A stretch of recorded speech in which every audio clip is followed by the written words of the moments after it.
Cassidy E-Prix, home of the second race of the year and the 150th Formula E race, and site of Citroën's first win. Nick Cassidy appears to have put Portland 2024 behind him. Is he the best on the grid? Plus, a look at the Formula E grid rating as we count down to the grid ranking in April.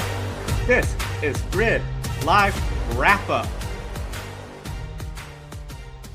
Hello, everyone. Welcome to Grid Live Wrap-Up. Joe Samaniego along with Kobe Lambeth from Grid Tonight. A big thank you to our Patreon investors, Colin, Deschelle, Mark, Robin, David, Matthew, Crystal, and our newest member as of Wednesday, Nico. So you too can invest in the Grid Network right through Patreon. Link in the video description takes you to our Patreon page. You can also do a one-time investment through YouTube Super Chat or Buy Me a Coffee. Jason F. on the bottom of that list gave $5 to everyone at the Grid Tonight Show last Wednesday. So a big thank you to Jason and everyone that supports us. And of course, across social media at Grid Network TV. And right here on YouTube, subscribe, hit the bell icon, the easiest way to support us. Kobe, great to be back. First time back since I had a little bit of a minor surgery in early December. So I want to thank you, everybody on the team, for taking care of the Grid Network during my absence.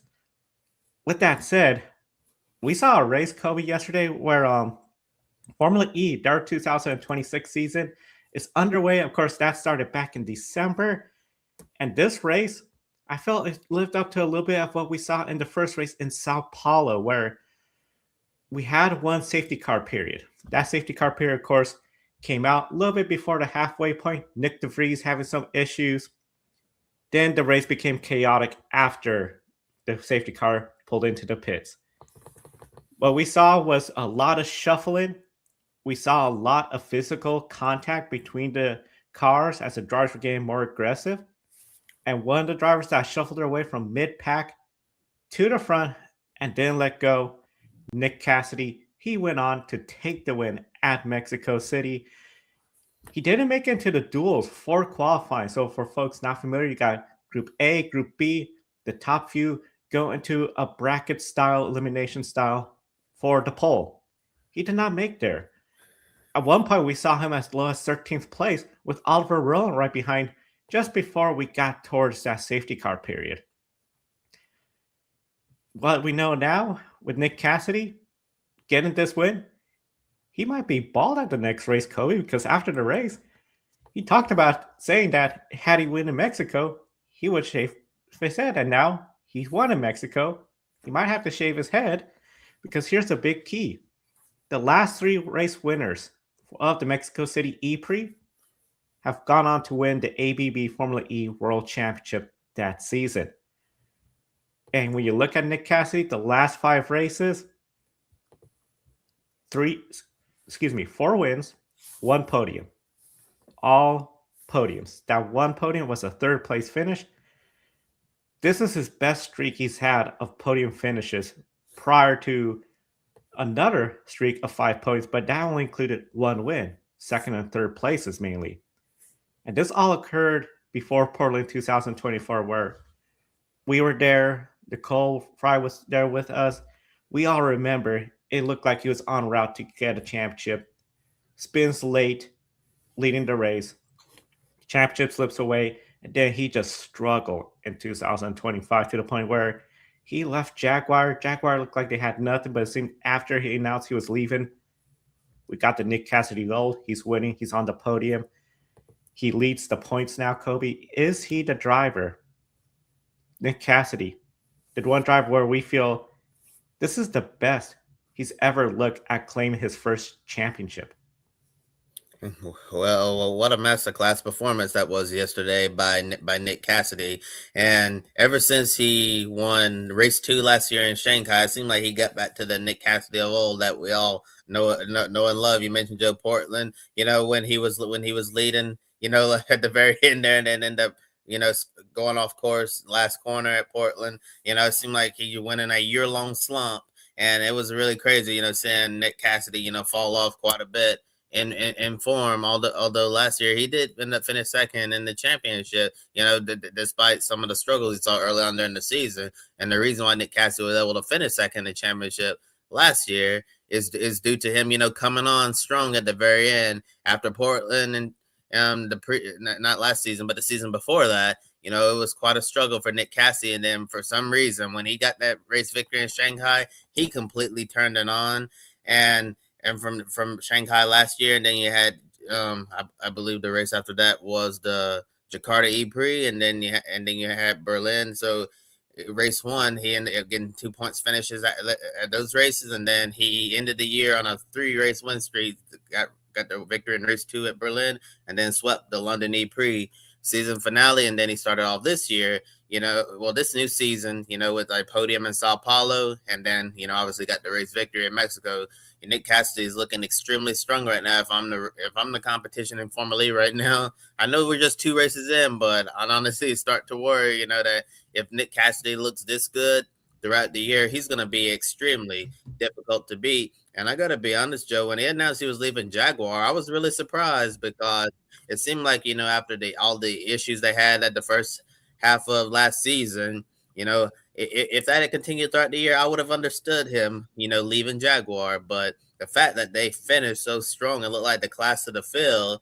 When he said he was going to Citroën, I'm like, okay, that's kind of an odd move. I know, Citroën replaced Maserati on the grid, and Citroën, brand new to Formula E. And I thought going to a new manufacturer like this, it would probably slow him down. I was thinking this year about, Nick Cassidy is probably going to be, it's not going to be as easy as it's been for him in the past because he'd be with a new manufacturer, new team, and he's probably going to struggle. And for Citroën to win so very early on in their Formula E tenure, really surprising to me. I honestly didn't expect to see Citroën on the top step of the podium this soon in Formula E. So kudos to Citroën for, making the transition from Maserati look seamlessly. And for Nick Cassidy, for doing a really good job early on leading this project. Really, it's going to be really exciting to see what Citroen's going to be able to do this season, with Nick Cassidy leading their program. And as of right now, Nick Cassidy looks like the guy to beat. Nick Cassidy looks dangerous. He looks like he could just be super consistent, go out there, get those points, and get those wins. At the end of the day, Nick Cassidy, this is what we were seeing before that 2024 meltdown at Portland, where he essentially threw away a race win. He keeps us up, even if it's just top 5 finishes. He's going to get that championship. We saw last year how Oliver Rowland, fast start, being consistent, get this championship. He keeps us up. This is going to be a really great move for him, and I think it'll be really interesting to see if that Citroën team can keep this up. Because as you said, Kobe, this team, brand new team, the old Maserati team, it looked like something where we're talking about, okay, making that leap from Jaguar. I mean, Jaguar, they claimed the team's championship last year because of how strong they were in that second half of the year, with essentially looking at Mitch Evans getting a win and then Nick Cassidy getting a string of wins.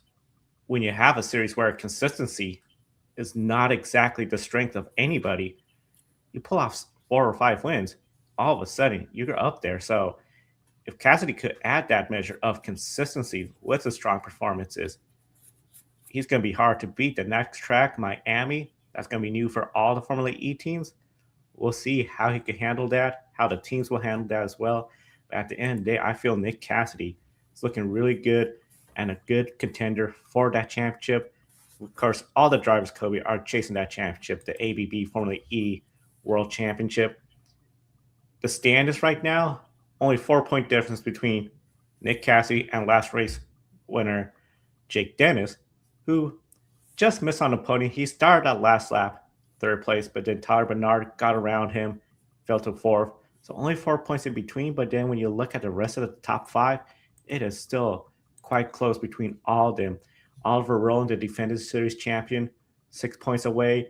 Pascal Wehrlein, 17 points away. Eduardo Montoya, give a shout out to him. What he's doing with the Mahindra, bad luck at Sao Paulo, had a really great race. Very interesting fact, He won the 50th race for Formula E. He won the 100th race for Formula E. Here we are, the 150th, one place short, second place. But very unique pattern. And then behind him, Taylor Bernard, 28 points, which with Nico Muller tied at 28. Remember, 25 points for the win, bonus point for the pole, bonus point for fastest lap. Total 28. Technically, anybody from the top 7 could leave Miami tied or with the championship lead. It's going to be very interesting. And let's not count out Pascal Wehrlein, who's also there in fourth place, 13 points behind. Mm-hmm. Yeah, for sure, Joe. And as I was saying about Nick Cassidy, although he's had a really strong start to the season, we still have an entire season of races to go. Like we're literally just getting started in Formula E. Only 2 E-Prix down, and we have a handful of E-Prix in countries that they're going to be going to. As you mentioned, the next stop on the calendar is going to be Miami, but it's not going to be the Miami track they raced at last year, which was the Roval at Homestead Miami Speedway. And this year they're going to be using the Formula One track, the Miami International Autodrome, and that's going to be fun to see Formula E, using that circuit and getting used to that layout and all of that. So that's going to be brand new for all of the drivers to try to come up to grips with Miami International Autodrome. Yeah, so I think it could be anyone's game there. And, if Nick Cassidy has a bad race, since it's so early on, we could see someone else get up there in the mix. And Jake Dennis, he's always going to be one of the contenders. Here in Formula E, I think he could certainly play a factor in this championship from the beginning to end. As he's already so close to Nick Cassidy right now in points after 2 rounds. And the guy in third, Oliver Rowland, the defending Formula E world champion, he's off to a really good start.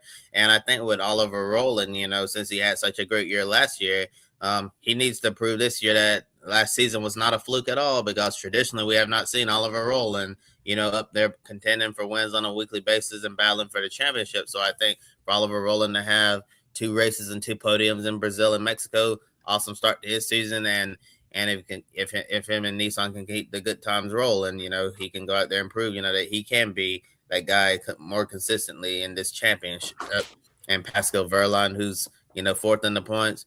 Joe, I feel like Mexico City E-Prix was a huge missed opportunity for Pascal Wehrlein and Porsche, because when we were talking about him on Grid Tonight, when doing our Pick a Winner segment, I said that whenever you come to Mexico City, Pascal Wehrlein, it always seems to be the guy to beat, because it's like, this is his track. This is like the one track on the schedule, that if you want to pick a guy, this is the track you go with Pascal Wehrlein, kind of like, in NASCAR, you go with Kevin Harvick for Pick a Winner at Phoenix, because that was his track. Or Charlotte Motor Speedway, you would go with like a Jimmy Johnson, or Martinsville for Jimmy as well, because like those are tracks, that basically his. Or like back in the day, be like Denny Hamlin and Pocono, because it seemed like, those were his tracks. So I just felt like, that Pascal Wehrlein, he had a great chance to win this race, but unfortunately, Wehrlein did not have a good qualifying session, and that ended up putting him on the back foot. As we saw him towards the end of the race, he was up there towards the front battling,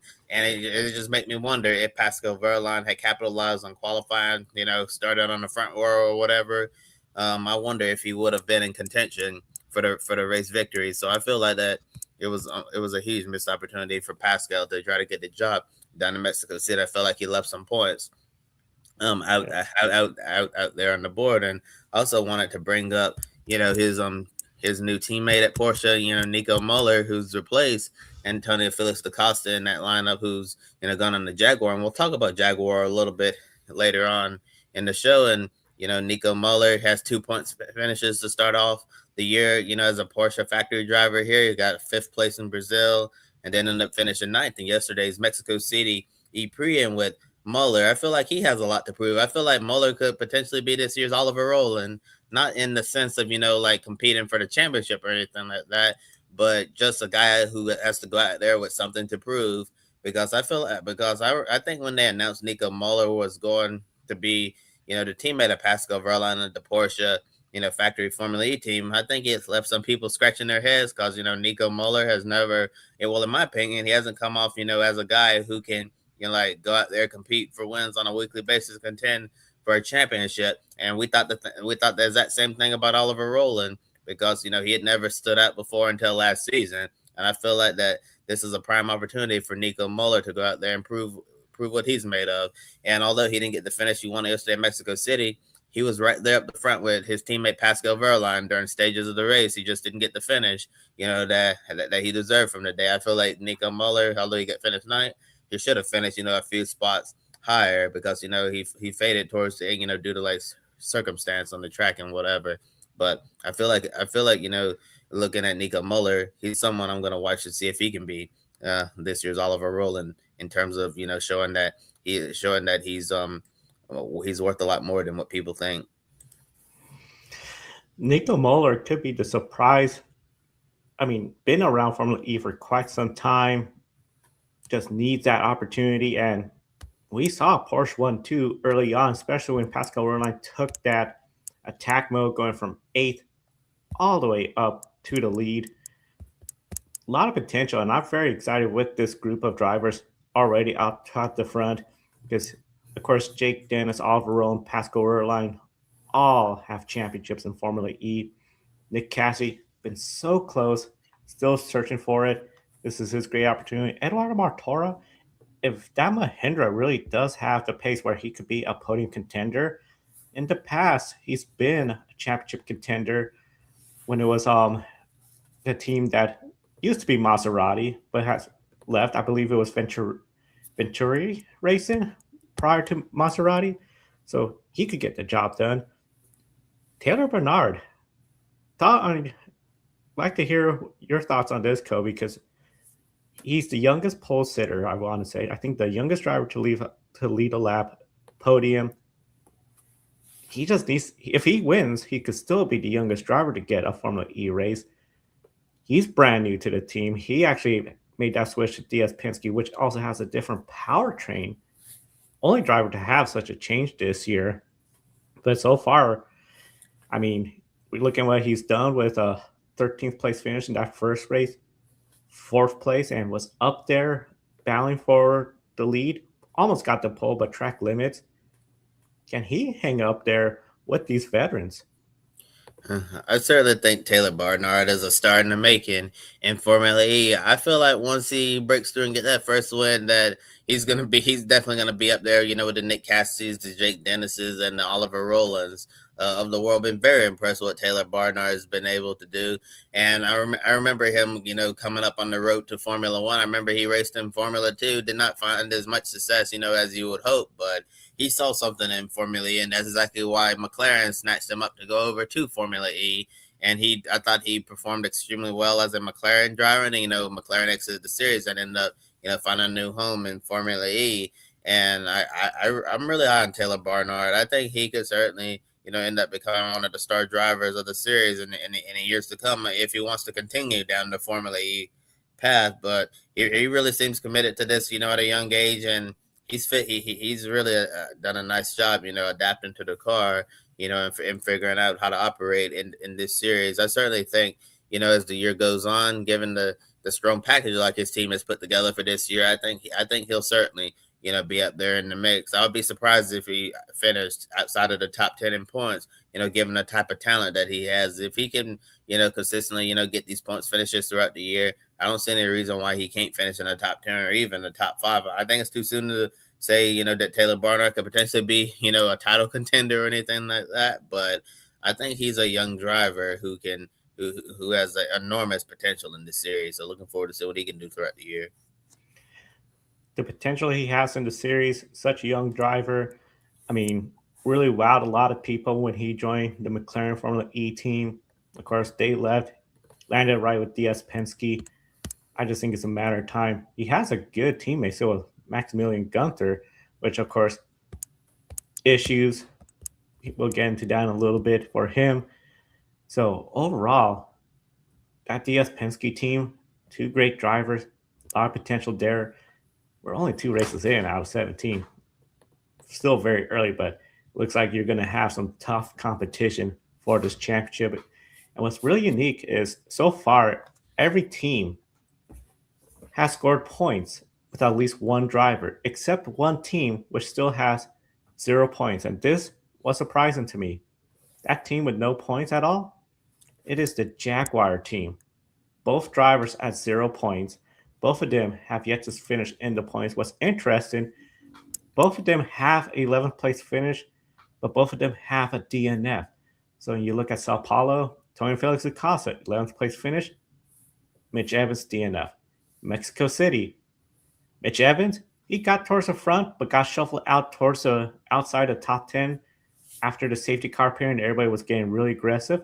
And then you look at Antonio Felix Acosta, contact with Nick Cassidy, sends him spinning, ruins the race for Dan Ticktum. Dan Ticktum had to retire.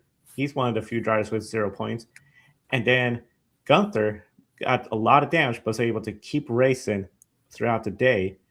So overall, Jaguar last in the team standings because all the other teams have at least scored a point with one driver. Of course, we know the teams like Porsche and everybody that has two drivers scoring points, but Jaguar this year, Kobe, has a new team principal. We know they got Mitch Evans. He's been around a long time. He should be a leader in that garage area. And you have a defending, well, not defending, but a past Formula E world champion in Antonio Felix da Costa, who always seems to be a contender for a win each and every year. Is there an issue within that garage? Maybe the chemistry is not right. Or is this simply a matter of just bad luck and just not getting a top 10 finish?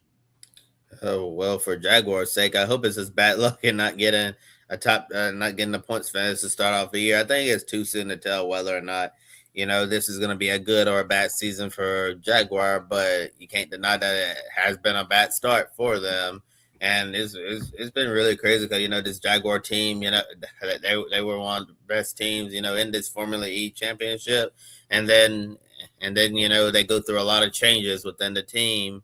Nick Cassidy goes to Citroën, then Antonio Felix Acosta leaves Porsche, comes on the Jaguar, and it looked like that Mitch Evans and Antonio Felix Acosta would make up an extremely strong driver lineup heading into this season. And so far, it's been like what could have been in the first two races of the year in Sao Paulo in Mexico City. And the new team principal you mentioned, Joe, is Ian James, who was the team principal of the old McLaren Formula E team. So Ian James has a lot of experience in Formula E, and he knows what he's doing. So I felt like the transition, to him from his former team principal, James Barkley, would be seamless. And I guess we just have to wait and see how this new partnership is going to go, because just two races in, I don't think we should judge, what Jaguar is going to do based on two race weekends. If we get to the midpoint of the season and, Jaguar still haven't scored points, or then we might truly have a problem on our hands here. But I think the sample size is too small to, say one way or other, is there an issue with Jaguar or just a matter of bad luck? And Joe, I remember you saying yesterday when we were talking about the Formula E race, like when it comes to Mitch Evans, you said he was either going to win or it was going to be a disappointing result. And it was the latter, definitely. Yeah, it was definitely the latter. It just seems he was my pick winner. And it just seems with Mitch Evans, it's always running up the front, getting a win, or something goes wrong. I know last year maybe I'm just a little hard on Jaguar, but I always feel like they start the season very slow. No points. Everyone's wondering where are they, because Mitch Evans generally by the end of the season is a championship contender.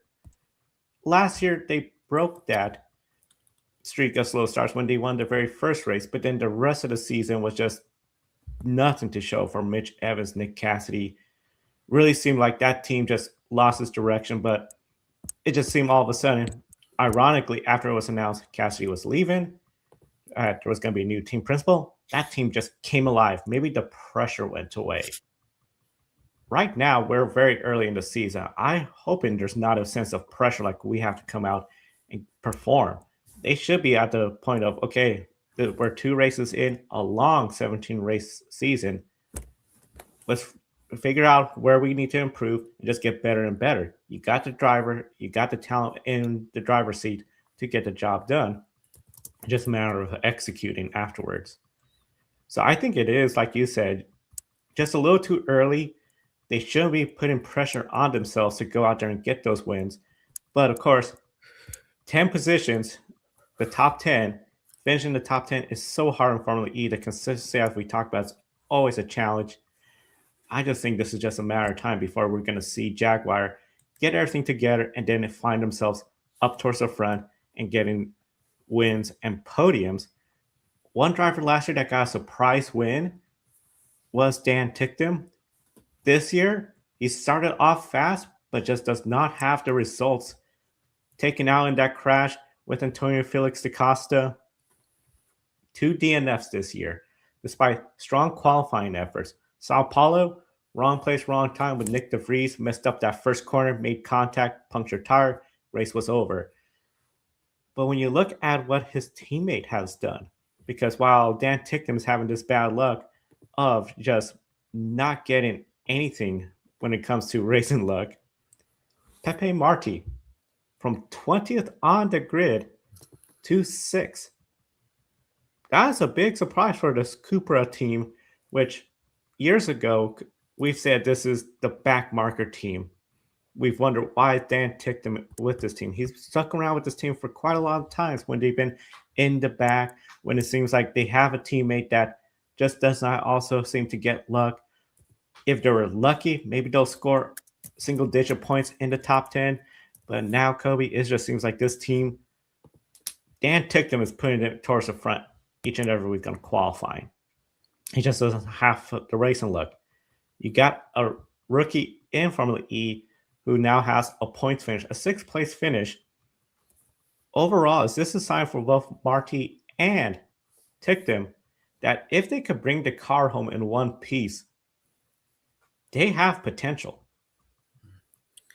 Yeah, and I think Pepe Marti actually finished 7th instead of 6th. I think it was Verlaine who finished 6th, but I could be wrong there. But in regards to this Cooper team, it seemed like the potential is definitely there. Their problem is, execution. You need to be able to perfectly execute a full race, and whether it was bad luck or something wrong with the car, not been fast enough or whatever. They just haven't been able to execute a full race so far for the most part. And like I was said in previous answers, the sample size is quite small right now, but I think last season what we saw from Dan Ticktum, it was really promising of what him and this Cooper team could accomplish. And I think Dan Ticktum, if he puts the 2 retirements to kick off this season behind him and goes out and has a consistently strong run, he could put himself in conversation for one of the more competitive rides in Formula E. And I'll just be honest, with the Curo team, I think they try as hard as they can, and no offense to them, but I think you can only go so far, if you're in a car like that. I think in order to truly, reach your potential, you need to be in a better seat than that. I think Dan Ticktum could potentially get there. And also I want to talk about the transformation of Dan Ticktum. For so many years, he was considered the bad boy of open wheel racing because he was a hothead, bad tempered, extremely immature, and he had the back of the Red Bull. Red Bull dropped him, and then a lot of people, just did not want to deal with Dan Ticktum because of his attitude. But as he's gotten older, it seemed like starting to see a little bit more maturity from Dan Ticktum. Of course, he's not perfect; nobody's perfect, but I feel like Dan Ticktum has done a great job changing his image for the most part. And that could potentially, get some more teams interested in him. If we saw the Dan Ticktum of old, the one that was the hothead that people, did not like, this probably would be the highest that he could go in Formula E was the Cooper team that were willing, to tolerate him as long as he was able to, get the results. But based on what we saw last season, I think that Dan Ticktum could, do some great things in Formula E because, he had multiple points finishes in the last year. I believe he ended up getting a podium in Tokyo in the race 2 of the Tokyo E-Prix, which was good for him. And then he ended up getting that first win, in the Jakarta E-Prix, which really showed us, that if you give him a good car and everything aligns, he can go out there and win your races in Formula E.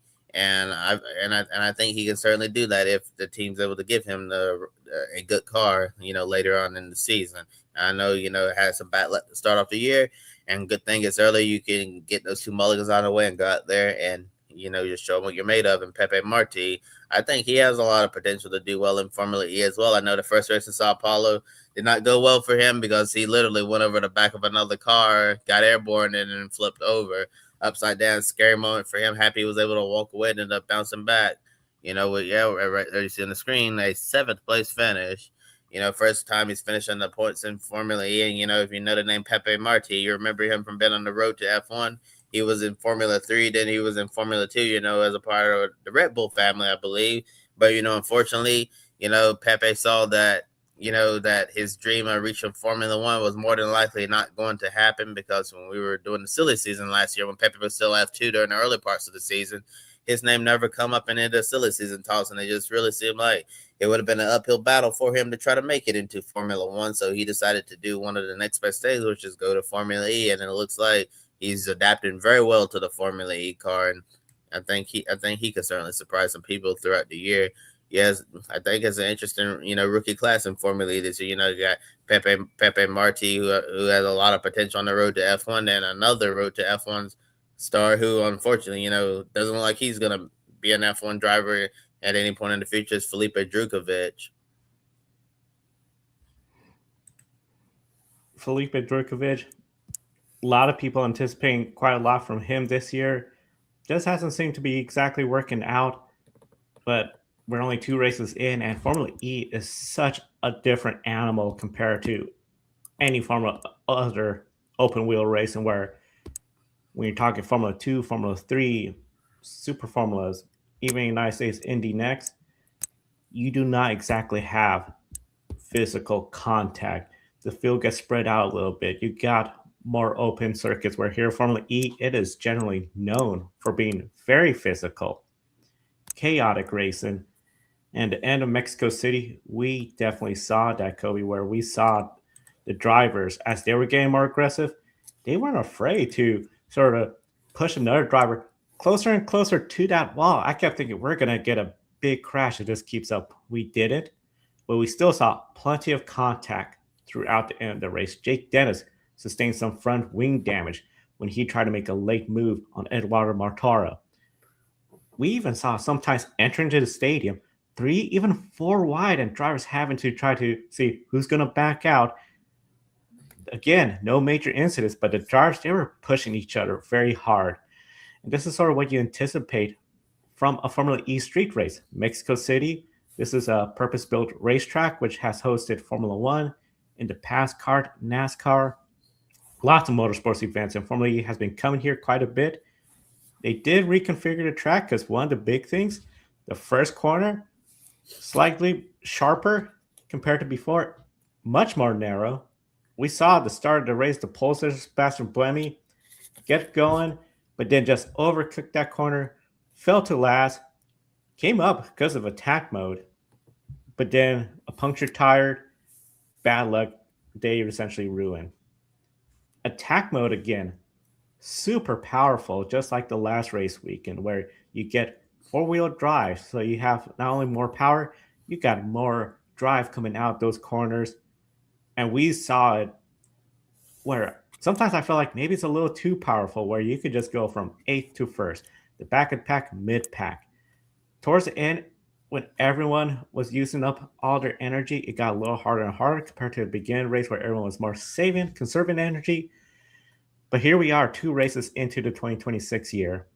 Attack mode has just looked very effective as an offensive move, because in the past we've always seen drivers get attack mode to just sort of block the driver behind them in attack mode. Now that doesn't seem to be the case. Do you find the track product is improving for what we had, I would say, a little bit last year, but especially 2024, where we saw a lot of Peloton style racing in the past? Yeah, I guess I can say so far so good so far with the untracked product Formula E this season. I like how they figured out a more effective way to use tap mode, as you say, where you can really go on the offensive rather than a defensive move. Cause, that's when you run into problems. And I think we still saw the same hard racing we usually see in Formula E, so nothing different in that front. and we did see a few incidents as well for contact, but as it hasn't been as chaotic as it has been in the past with some of these Peloton style races where we're seeing this style of racing be the dominant form of it. But I feel like now that Formula E is trending towards finding the right balance, having the Peloton style racing, then just straight up hardcore racing, with the aid of attack mode to go on the offensive. Because when you're using attack mode to go on the defensive, and not the other cars not able to get around you, I think that hurts the on-track product to a certain extent. So I think that Formula E has obviously done its homework over the years, and trying to figure out how to make this on-track product very compelling. I think that they finally hit the goal when it comes to how to use the attack mode, because when the drivers have been strategic with this, it makes the racing a lot more exciting. And I know later on in the season, we'll have pit boosts, and that's going to make it even more exciting and different strategy. I know we saw some of that last year, and the pit boost races as another element of strategy in these Formula E races. Yes. When it comes to the pit boost, I was hoping to see that again in Mexico City. We just didn't, but it does add a sense of, okay, rather than attack mode, you come into the pits. If they had where it's like you make a pit stop, attack mode's activated with that extra power, I think that would be a really great way of adding this element of strategy. Overall, I think the product is going the right direction. This is sort of the Formula E from the first few seasons that I think a lot of people anticipate as this is their product. They're physical, they're aggressive, they're making contact on the track, and these cars can handle that contact and keep running. Attack mode, I know some fans just say, hey, this is not pure racing. They might find it as a gimmick. I think it's brilliant in the sense that, hey, it sort of simulates if somebody was to get the fresh tires, go out there, but rather than tires, utilizing, hey, we got the capacity with this electric cars. This is electric car racing. We're going to make it unique, different. So we introduce attack mode. And I feel this is a really great start for this attack mode with that four-wheel drive. It's going to be very interesting when we get to some of these really tight tracks like Monaco, where you might have barely enough room for two cars, and if there's a car with attack mode, I think it's going to be very aggressive. Formula E has been putting on better shows at Monaco lately. I think that could be potentially one of the best races for Formula E this season, the Monaco E Prix, which is going to be a double header as well. A lot of double headers this year for Formula E. Their next race in Miami is not a double header. That'll be January 31st. And of course, we'll be covering that. But you don't have to wait for us to be on the air again January 31st. We'll be on the air this Wednesday. Some big news coming out tomorrow. So we'll be following that for the top story of Grid Tonight. Plus, the Grid Endurance Performance Index, the EPI, the Grid Ranking, January the 22nd. We have the Rolex 24 and World Rally Championship, Rally Monte Carlo, a big race weekend. So be sure to subscribe, hit that bell icon so you don't miss any of our programs right here. And as I mentioned, this Wednesday, Grid Tonight, your weekly motorsports news program. Yeah, for sure. We're gonna have a lot to talk about this Wednesday on Grid Tonight, as we already have that stream up and available for you on YouTube. So be sure to hit the bell so when we go on the air for that one. And we're almost out of time for today's show, so it's time for our Grid One Shining Moment from this racing weekend. So if you're watching here live or on replay, based on the Formula E race or a motorsports news story that you really like within the last week, let us know down in the chat what stood out to you. And Joe, I'm going to start off with you. What's your Grid One Shining Moment? My shining moment from Formula E has to go to Eduardo Mortara and what his team was able to do with Mahindra. You look at the Mahindra team, Eduardo Mortara. Both of them started off pretty fast in the first few years of Formula E. Mahindra, when they had Felix Rosenqvist, were championship contenders, going for race wins, but it just never worked out for the championship. Then they seem to fall behind, struggle. They've had plenty of drivers come in and try to make some changes, including Lucas deGrassi. Nothing really happened. Nick DeVries. So far, we're not seeing anything. In fact, it's been rather a tough start for Nick DeVries, who is a defended Formula E world champion. Eduardo Mortara, the Venturi racing team, which was what we had before Maserati. Small independent team, had famous backers from Leonardo DiCaprio. Eduardo Mortara took the small team to race wins, to championship contention. Just again came up close. Then it made a switch to Maserati, and it just seemed like something was off because we did not see podiums from Eduardo Mortara. We did not see him being a winning contender. He then leaves. Here he is with Mahindra, and it just seems this year now they got something going. We know Sao Paulo, bad luck, didn't exactly have the results, but a strong qualifying effort from that team. Goes there in the race, leads laps. At the end of the day, he had the final attack mode, trying to get around Nick Cassidy, but this was at the point where everyone was more racing flat out because they had done the proper battery saving. Things could have gone a little differently. He could have been on that top set of the podium to make it where he has that unique streak of winning the 50th, 100th, and the 150th. But I think he has to feel pretty good that, hey, you know what? The 150th race, I'm still racing in Formula E.